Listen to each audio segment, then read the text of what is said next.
Hello, I will be presenting a work by Ittai and myself, Gilad, about an information-theoretic approach to the HotStuff protocol. So a little bit about the task that we're trying to solve in the network and computation model. We want to solve the task of Byzantine consensus in a partially synchronous network. We have n parties. F of them can be Byzantine, and we assume that F is strictly less than a third of the total number of parties. The network is partially synchronous, so that means it starts off completely asynchronous. Any message can be delayed any finite amount of time. And then at some point in time, called the GST, or the global stabilization time, the network becomes synchronous with some known bound delta on maximum message delay. Now, it is important to note that parties don't know when GST is going to occur, or even if it has previously occurred sometime in the past. In addition, parties may crash and then be rebooted any number of times while the network is still asynchronous. And if that happens, only information that they store in persistent memory is saved after a reboot. We want to achieve information-theoretic security, so we don't assume our adversary is computationally bounded. And as is standard in the setting, we only assume that we have authenticated channels that the adversary cannot break. And by authenticated channels, we mean that when a party receives a message, it knows who sent that message. In consensus protocols, every party I has some input xi. Now, a protocol is called a consensus protocol if it has the following three properties. The first one is correctness. All non-faulty parties that complete the protocol have the same output. The second one is validity. And validity means that if all parties are non-faulty and they have the same input x, then any non-faulty party that terminates outputs that value x. And finally, termination, if all non-faulty parties participate in the protocol, they eventually complete it. A common approach to solving the task of consensus in partial synchrony are primary backup protocols, or Paxos-like protocols. In this type of protocol, we have meta rounds called views, and each view has a designated leader. Now, we think of a view as an attempt by that leader to reach consensus. Now, this attempt might fail, so we might need to run many of those views. And in between each two consecutive views, we also have a view change protocol. Two important metrics for the efficiency of such protocols are the maximal size of messages sent throughout the protocol and the maximum possible amount of persistent memory that any one party requires. Now, with cryptography, it is relatively easy to achieve constant message size and constant persistent memory requirement. So a little bit about the information-theoretic solutions to this problem and this approach. In the information-theoretic setting, only Castor's thesis on PBFT achieved constant persistent memory requirement. Now, Castor's thesis has a few shortcomings. The first one is that it isn't peer-reviewed. The second one is that it requires linear size messages, linear in n, in the view change protocol. And technically, that linear message size was achieved with cryptographic hash functions. And without those, the protocol is far less efficient. The main result of our paper is the following theorem. There exists an optimally resilient, which means n is greater than or equal to 3f plus 1, information-theoretically secure Byzantine consensus protocol in partial synchrony with constant message size and constant persistent memory requirement. Now, the protocol, ITHS, information-theoretic HotStuff, only requires authenticated channels. In addition, it has standard performance for information-theoretic solutions on other metrics. For example, constant rounds per view, O of n squared messages overall per view, and O of n transient memory requirement. So now we will move on to describe different primary backup solutions to the task of consensus and partial synchronous. The first very, very famous solution is the Paxos solution by Leslie Lampert. And in this protocol, we have 2 rounds per view. The first one is a lock round, and the second one is a done round. And in addition, we need the view change protocol that we think of as happening before each view. Now, this solution is not secure in the face of a Byzantine adversary. It is only secure in the face of a crash fault or an emission fault adversary. And conceptually, the big idea here is that the lock round is supposed to help protect the consensus value. And by that, we mean that if consensus has been reached, then having that first lock round will help maintain consensus. The next solution we're going to look at is the PBFT protocol by Castro and Liskov. So this protocol enhances the original Paxos protocol and allows us to deal with the Byzantine adversary as well. And this is done by adding another round at the beginning, a propose round, that is supposed to guarantee non-equivocation. Now, this comes at the cost of a linear message size in the view change protocol. In addition, the PBFT protocol also achieves a strong liveness guarantee called optimistic responsiveness. And intuitively, optimistic responsiveness means that we go as fast as the network allows us to go.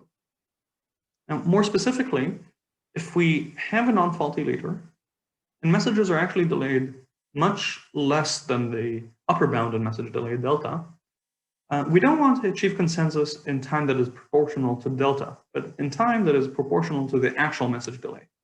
And PBFT achieves this. The next solution we're going to look at is the Tendermint protocol by Buchmann et al. This protocol manages to lower the maximum message size back to constant size, but loses the optimistic responsiveness property. This happens because of a problem called the hidden lock problem. Intuitively, in the view change, a non-faulty leader needs to wait to hear about locks from all non-faulty parties. And if it wants to guarantee that it hears from all non-faulty parties, then it has to wait delta time to make sure that their messages have arrived. The last solution we're going to look at is the HotStuff protocol by Abraham et al. Now, this protocol achieves constant message size and constant persistent memory requirement, but also achieves optimistic responsiveness as well. Now, this is done by adding another round before the lock round, the key round, which solves the hidden lock problem. Now we'll move on to describe our solution, the ITHS protocol. So the ITHS protocol has all of the rounds that the HotStuff protocol has. A propose, a key 3, a lock, and a done round with slightly different names, and adds 3 more rounds in the middle, an echo, a key 1, and a key 2 round, which we'll describe soon. As the diagram suggests, in previous solutions, such as the HotStuff protocol, in each round, the leader sends a message to all parties, and then they all reply to the leader with a signed message. Now, this allows the leader in a given round to prove that it received a large enough number of messages from a large enough number of parties in a previous round by simply supplying those signatures. Now, clearly, this is not possible if we don't assume cryptography. So we replace this fan-out, fan-in type of round with an all-to-all type of round. Now, for anybody that's familiar with the reliable broadcast protocol, we had to add also an echo round in order to guarantee non-equivocation in the case of a faulty leader. So now we want to talk about our protocol in some more detail and primary backup protocols in general in some more detail. In this type of protocol, in order to guarantee safety, and by that we mean that we never commit to 2 different values, we don't have 2 parties that commit to 2 different values, we want to make sure that if a commitment takes place, let's say to a value val in some view v, no other value should ever advance past even the proposal round in any future view v tag such that v tag is greater than v. Now, the way this is implemented is using a locking mechanism. So before sending a lock message with some value val, a non-faulty party sets a local field lock to equal the current view number v, and another local field lock val to be the current value just sent, val. In any future view, that non-faulty party won't be willing to send any advanced message, any message from an advanced round about any other value val tag, unless it receives ample proof that that val tag already advanced past the proposal round in a view later than v. Now, before committing to a value, a non-faulty party receives n-f lock messages with that same val. Out of those n-f, at least f+1 are sent by non-faulty parties. And intuitively, those f+1 parties are going to be our sentinels. They're going to make sure that our safety property continues to hold. And intuitively, those f+1 parties are never going to allow any other value to advance past even the proposal stage, and then any other value won't ever receive ample proof to open any of the locks. Now we can take our previous intuition and translate it into an important insight of the Paxos protocol. This insight has two parts. So the first one is that if a commitment takes place, we know that f+1 parties set their lock and lock val fields to appropriate values. Now this means that in any future view, they will be willing to inform the view leader about their current lock. Now, that leader can always wait for at least one of those f+1 non-faulty parties and always hear about lock information. A second part of that insight is that it is really enough to receive any late message, any message from that is later than a proposed message, in order to prove that no commitment took place. Because if a commitment takes place, no such message should ever be possible in any later view. So if some party is locked on some view lock with some value val, and it receives a key message in this diagram, a key 5 and a val 5 message from a later view with a different value, then it knows that its lock is irrelevant and it can discard it for now. So as stated before, in order to prove that parties can open their locks since no commitment took place, it is enough to show that some other value advanced past the proposal round in a later view. This is done by either proving that a lock was achieved in some protocols, or in the HotStuff protocol, showing that a key was set by some non-faulty party.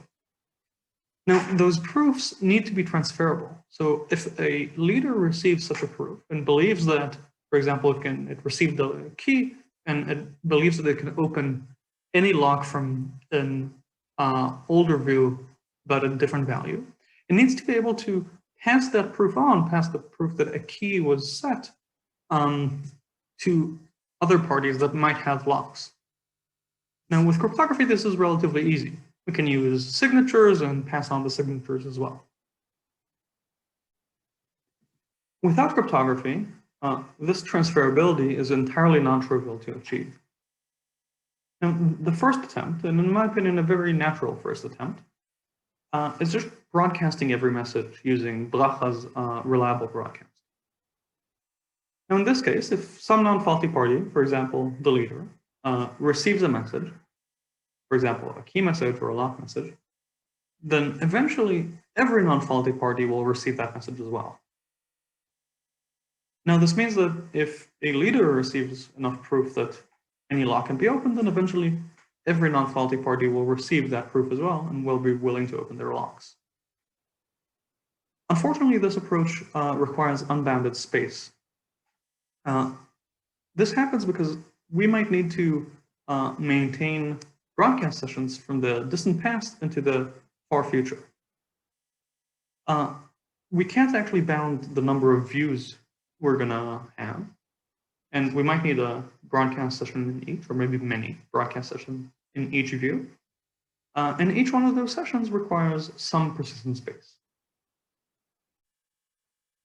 A second attempt at achieving transferability notices that we don't actually need to broadcast all messages forever. We only need to show which keys were achieved when.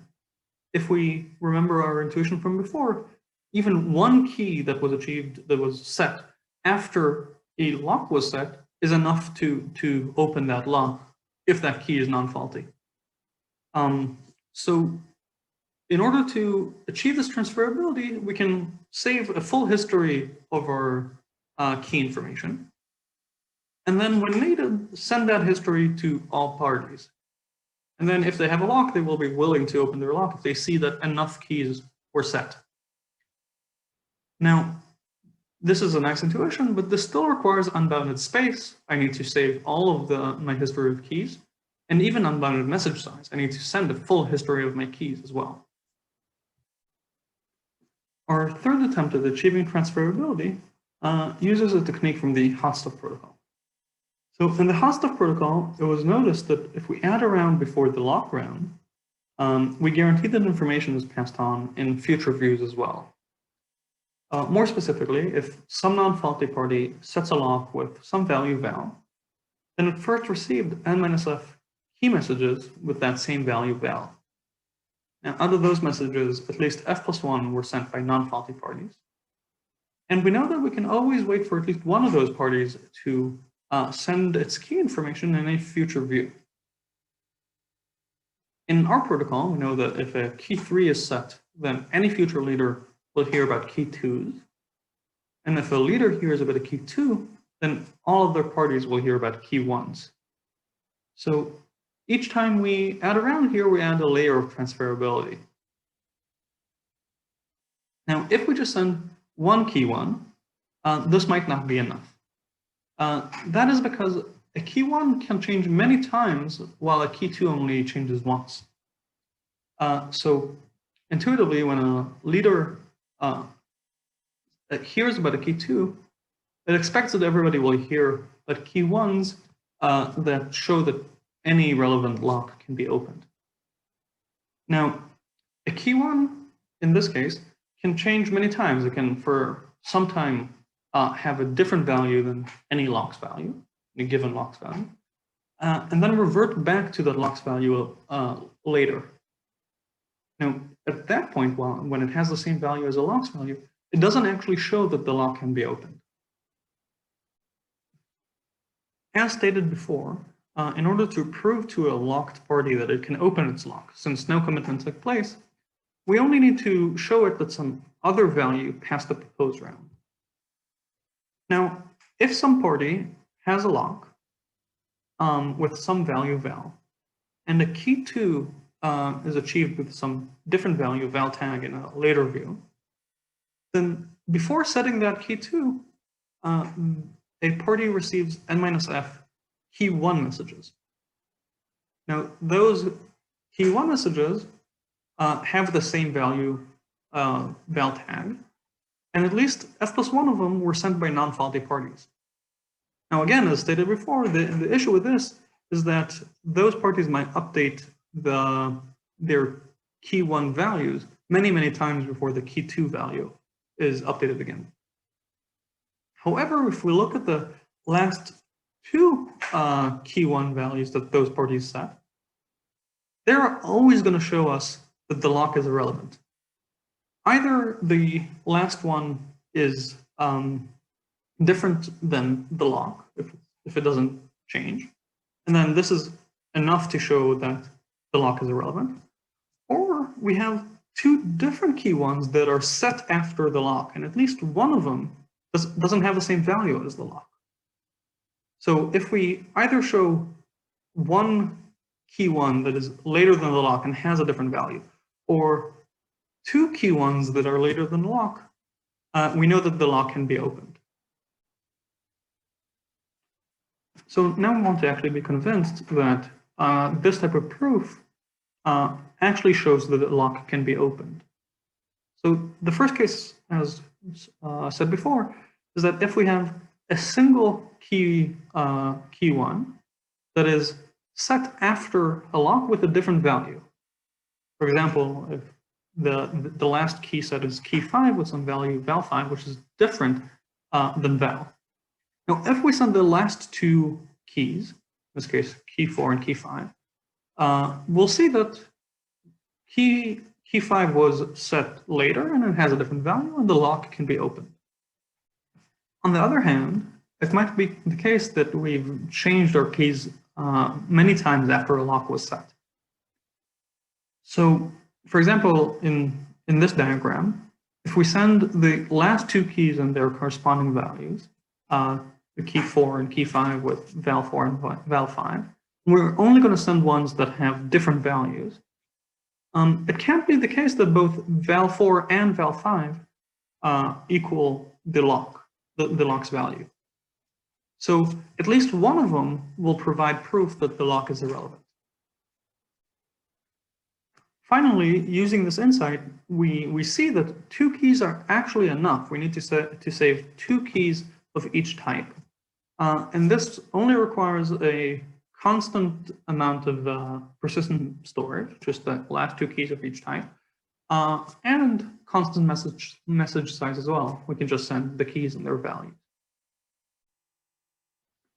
In conclusion, in this work we present ITHS.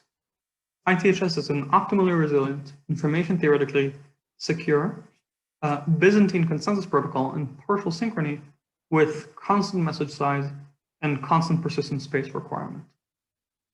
Thank you very much.